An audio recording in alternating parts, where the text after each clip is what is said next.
Hello everyone. Okay. So today we are going to study about our next topic, that is the last topic of this chapter, conserving resources. Okay. So today we are going to study about this. So in the beginning there is a story of Mona and what a nightmare she had. So it's not that important. It won't ever come in your exam. Let's talk about the main topic today. We are going to discuss about that are the some few terms. There are a few terms which are very important in this chapter. So, one of them is sustainable development, as you can see here.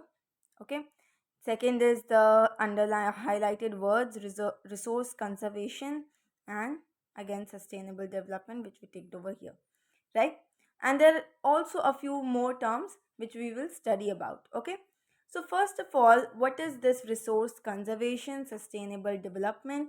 So, let me get you an overview of this story. That in this story, Mona is asking that can renewable resources also be end or can also they can also be finished because she had a nightmare in which she didn't see any water.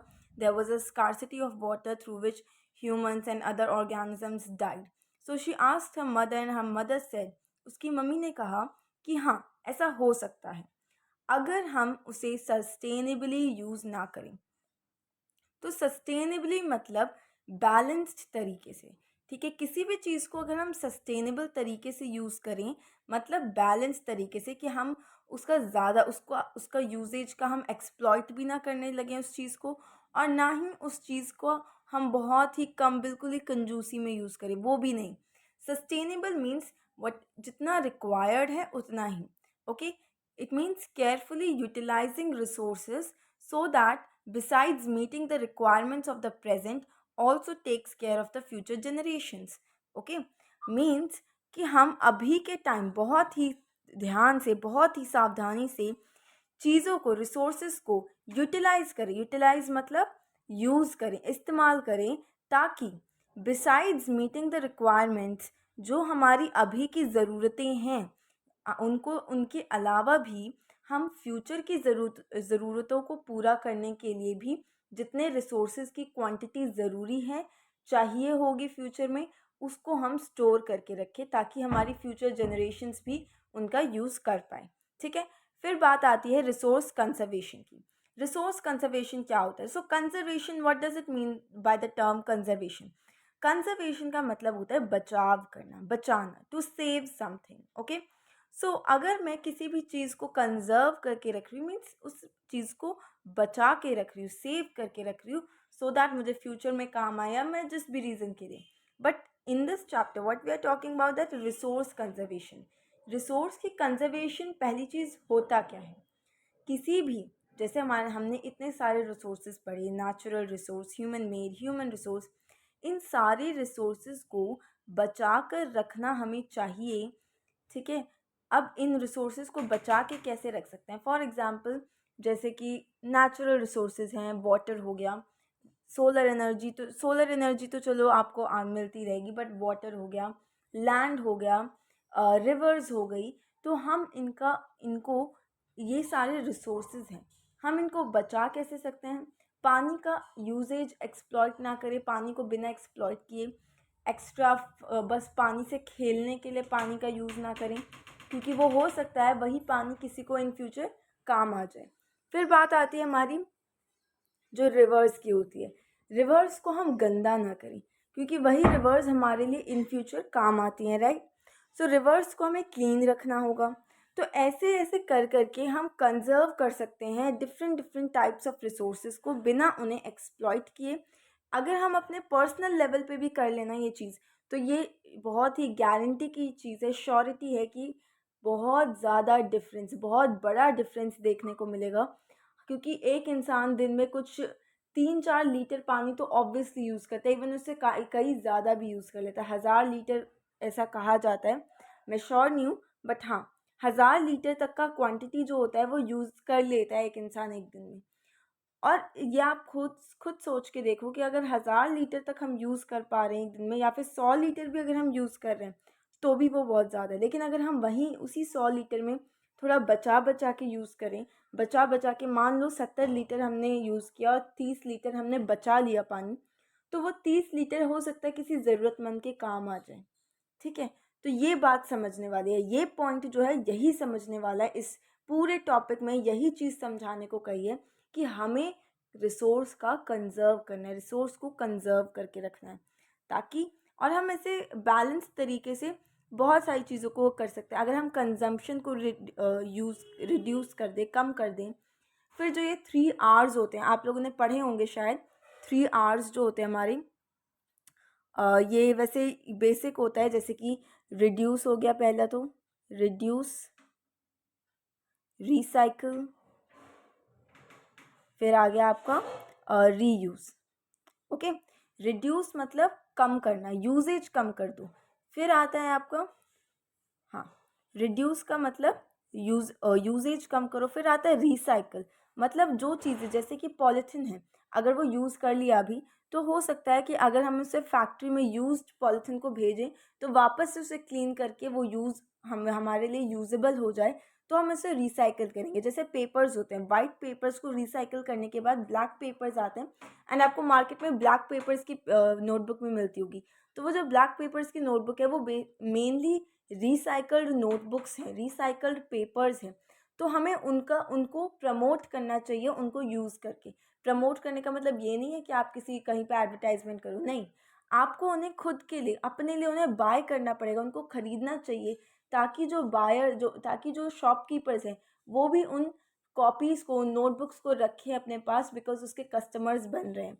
और वो तभी रखेगा जब उसके customers होंगे, और वो इसलिए ज़्यादा से ज़्यादा फैक्ट्रीज से लेगा। इट मीन्स ज़्यादा से ज़्यादा पेपर्स जो हैं वो रिसाइकल होके वो शॉपकीपर्स को भेजेंगे।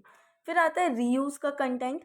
रीयूज़ में क्या है कि आप जैसे कि कोई भी चीज़ है, जैसे कुछ भी आप ले लो, जैसे कि अगर कोई पानी ही है, तो पानी आपने जैसे कपड़ों को में धोने के लिए पानी आपने यूज़ किया, वो कपड़ों का धोकर जो पानी था वो फॉर एग्ज़ाम्पल जैसे आपने बर्तन धोए किसी पानी से, वो पानी गंदा पानी है अभी, तो आप उस पानी को आप कहीं पर दे सकते हो, आप उस पानी का कहीं पर यूज़ कर सकते हो, आप उस पानी से अपने घर का कोई फ्लोर धो सकते हो, क्योंकि वो इतना गंदा भी नहीं है, पर हाँ वो गंदा है, पीने लायक नहीं है। तो इस तरीके से आप रीयूज़ कर सकते हो। तो ये जो तीनों पॉइंट्स हैं, ये बहुत ही इंपॉर्टेंट है और बहुत ही ज़रूरत है। तो ये एक्स्ट्रा था बाय द वे।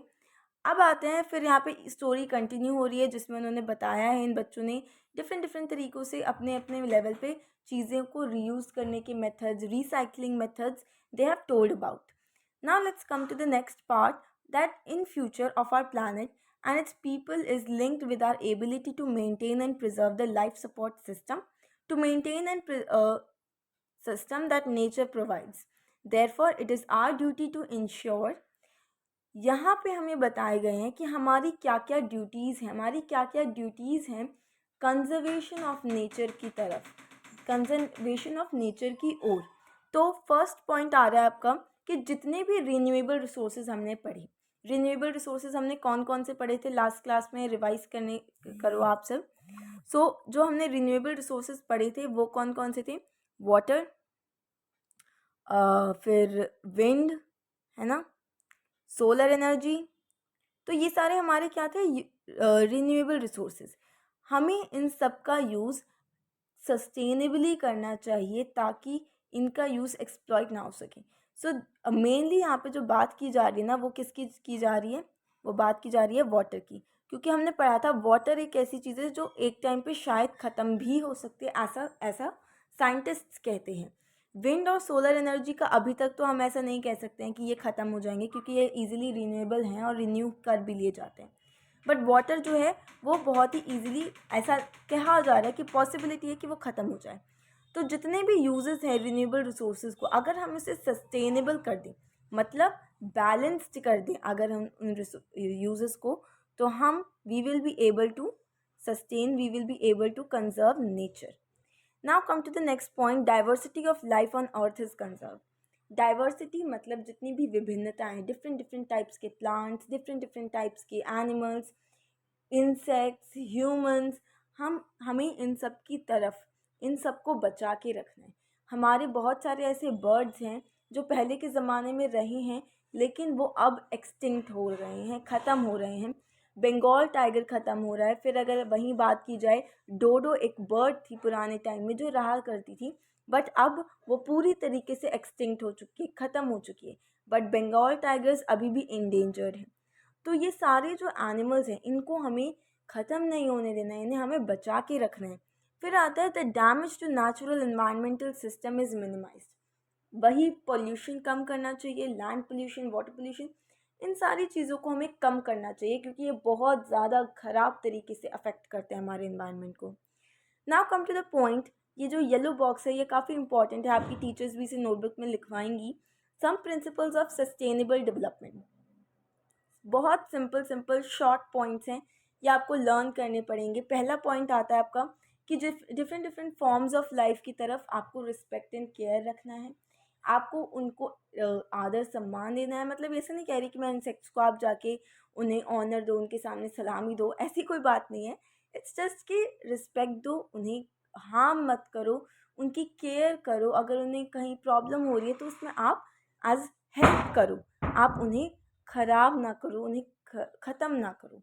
फिर आती है आपकी बात कि ह्यूमन लाइफ की quality which we talked about in the HRD part, human resource development, कि ह्यूमन लाइफ की क्वालिटी को इम्प्रूव करना होगा हमें, ताकि लोगों के पास एजुकेशन हो, स्किल्स हो, कि वो किस किस तरीक़ों से सस्टेनेबल डेवलपमेंट को प्रमोट कर सकते हैं। फिर आती है बात अर्थ डाइवर्सिटी। अब यही सोचो, ये सेम पॉइंट हमने यहाँ पे पढ़ा है, कहाँ पे, आपके कंजर्वेशन वाले में, सेकेंड पॉइंट। यही सेम पॉइंट इधर भी है, तो ये चीज़ समझने वाली है। फिर आता है आपका minimize the depletion of natural resources. Same चीज़, रिड्यूस करो, रिड्यूस करना चाहिए हमें कंजम्पशन को। नेचुरल रिसोर्सेज की जो डिप्लीशन हो रही है, जो जितने भी नेचुरल रिसोर्सेज हैं, गंगा वाटर जो है वो ख़राब होते जा रहा है, तो उसे कम करना चाहिए। उसमें कूड़ा कम डालो, अपनी तरफ से ट्राई करो कि उसे साफ़ रखने की, उसे गंदा मत करो। फिर आता है कि आप पर्सनल लेवल पे अगर आप खुद ये अपने पूरी अर्थ को अपने घर जैसा समझोगे ना, अपने इन्वायरमेंट को अपना समझोगे, तब आप खुद ही, आपका जो एटीट्यूड अगर आप ये अपना चेंज करो, तो आपकी प्रैक्टिसेस खुद चेंज हो जाएंगी इन्वायरमेंट की तरह। आप चीज़ें, एक्टिविटीज़ खुद आपकी चेंज हो जाएंगी। और फिर आता है जब आप अपने पर्सनल लेवल पे ये चेंज ले आओ, तब आप दूसरी कम्युनिटीज़, दूसरे लोगों को भी ये बता सको कि वो भी अपने इन्वायरमेंट का ध्यान रखें, अपने वातावरण को साफ रखें और अच्छा रखें। सो आई होप ये पूरा टॉपिक आपको अच्छे से समझ आ गया होगा। मैंने आपको इसमें थोड़ा सा एक्स्ट्रा कंटेंट भी बताया था सो दैट आप लास्ट क्लास से रिलेट कर सको। कुछ भी ऐसा पॉइंट नहीं है जो मैंने स्किप किया हो। अगर आपको फिर भी ऐसा लगा हो तो आप अपने कमेंट सेक्शन में डेफिनेटली लिखिए, and I'll definitely see that, and I'll definitely comment on that if or I'll put it in the next video. So this chapter is completed. Now we will move to the next chapter of geography. So thank you. Stay tuned for the next video. Bye.